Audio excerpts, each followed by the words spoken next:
इरशाद भट्टी साहब, आप सबसे पहले राय का इजहार कीजिएगा। आप इस्लामाबाद में भी मौजूद हैं, देख भी रहे हैं बड़ी क्लोजली मामलात को। क्या समझते हैं ये जो बात निकली है और राना साहब ने अपनी राय का इजहार किया और कह रहे हैं वकला में बड़ी चल रही है, इसके पीछे कितना वजन है या कितनी सॉलिड बुनियाद मौजूद है? मैडम शेख, आज की तकरीब हल बर्दारी पर जस्टिस मंसूर अली शाह साहब ने एक बात तो आपने बताई कि उन्होंने क्या कहा, कुछ और भी उन्होंने कहा। उन्होंने कहा किसी से कोई ज़ाती अनाद या इख्तलाफ नहीं, जबकि कुछ गलत किया ही नहीं तो रेफरेंस का डर के कैसा। सवाल हुआ कि कहा जाता है कि आप लोग काम नहीं करते। मंसूर अली शाह साहब बोले कि मुकदमात निपटाने की शरह देख लें, किसके कितने फ़ैसले कानून की किताबों में शाया हुए हैं, सब के सामने हैं, तमाम रिकॉर्ड सुप्रीम कोर्ट की वेबसाइट पर मौजूद है। सुना है आपके ख़िलाफ़ रेफरेंस आ रहा है, रेफरेंस जब आएगा तब देखी जाएगी।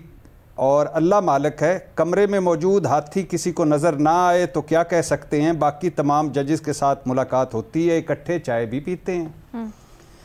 मैडम शेख, सबसे पहले तो शुक्रिया मंसूर अली शाह साहब, शुक्रिया मुनीब अख्तर साहब, शुक्रिया आयशा मलिक साहिबा और शुक्रिया अतरम मिनल्ला साहब।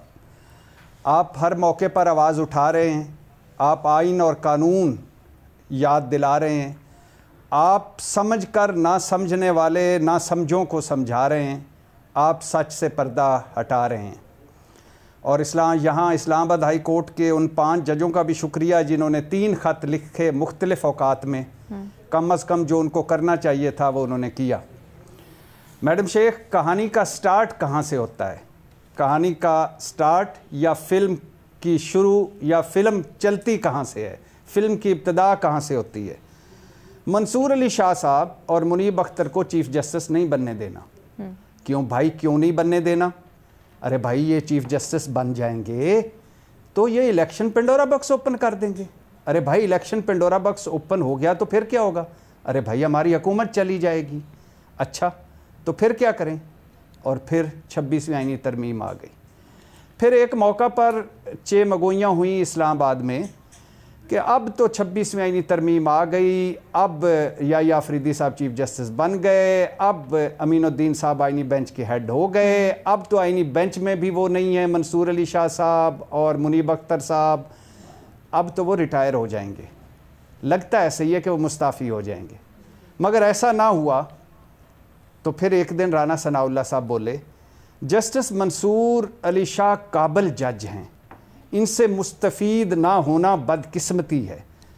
हमने इनका रास्ता रोका, मगर हमारा कसूर नहीं, कसूर पीटीआई का है, उनकी वजह से रास्ता रोका।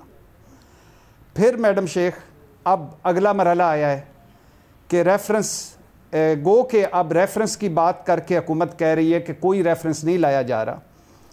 और मुझे लगता है ये रेफरेंस वाली बात दबाव डालने की एक कोशिश है, डराने की एक कोशिश है, धमकाने की एक कोशिश है, और ये कुछ ना कहकर कुछ समझाने की एक कोशिश है। मगर रेफरेंस किस बात का मैडम शेख? वो ख़त लिख रहे हैं, वो जुडिशल कमीशन इजलास का बाइकआउट कर गए थे। आज गो के तकरीब हलफ बर्दारी में तो वो मौजूद थे, लेकिन क्या जुडिशल कमीशन इजलास से बाइकआउट करना, क्या ख़त लिखना मुख्तलिफ़ औकात पर और उसमें आइन और कानून के हवाले देना, क्या ये गैर आइनी है? क्या ये गैर कानूनी है? क्या इस पे रेफरेंस आ सकता है? मेरा ख्याल है मैडम शेख, हम सबको दरख्वास्त करनी चाहिए हुकूमत से कि ये रेफरेंस लाएं, शौक से रेफरेंस लाएं, क्योंकि ऐसे रेफरेंस काबिल समात भी नहीं होते। ये ऐसे रेफरेंस समात से पहले उठाकर बाहर फेंक दिए जाते हैं रद्दी की टोकरी में। तो ये सिर्फ मैडम शेख किस्सा मुख्तसर आसान लफ्ज़ों में एक दबाव डालने की एक कोशिश है, या एक फ्रस्ट्रेशन है, या एक डिप्रेशन है। और अब हम तो इस सतह पर पहुंच गए कि आटा गुंदी पई है तो हिल्दी क्यों है। मतलब अब कोई अपनी राय का इजहार भी ना करे। जो कुछ आपने बंदोबस्त कर दिया उस पर बरा राजी और रजा सर झुका कर चले, कोई बात ही ना करे। लेकिन वो इसी के ऊपर कह रहे हैं कि राय के इजहार का जो तरीका था राना साहब को अपेरेंटली उसके ऊपर एतराज़ है। महमल, अगर आप इंटरव्यू भी देखें तो उसके अंदर वो ये कहते हैं कि अगर ख़त लिखना ही था तो वो मीडिया को क्यों पहले जारी हो जाता है, چیف جسٹس کو پہنچنے سے پہلے جس طرح سے ہر چیز میں روڑے اٹکائے جا رہے ہیں، ان کے مطابق عدالتی نظام کے اندر معاملات کو نہیں چلنے دیا جا رہا، وہ بڑا معیوب ہے اور ان کی رائے میں کہیں نہ کہیں سے مس کنڈکٹ ہو سکتا ہے. آپ کی کیا رائے ہے؟ دیکھیں علینا، میرے خیال میں اس حکومت کو نا ایک چیز سمجھنی چاہیے. اس وقت اکانومی بھی سٹیبل ہے، پولیٹیکلی بھی حکومت کو کوئی خطرہ نہیں ہے، کہیں جاتی نظر نہیں آ رہی. لیکن یہ ہے کہ یہ ان نیسیسری فائٹس جو ہیں وہ پک کر رہے ہیں.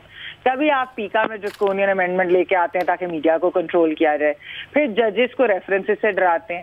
میں ان کو بتاتی چلوں کہ یہ سب بیک فائر کرے گا اور یہ ان کی ڈاؤن فال جو ہے نا اس کی وجہ بنے گی. دیکھیں نا، عملی طور پہ علینا انہوں نے سب کچھ کنٹرول کر لیا ہے، خواہ وہ عدلیہ ہو یا کچھ اور ہو. لیکن آپ سے ججوں کے 2 بیان برداشت نہیں ہوتے.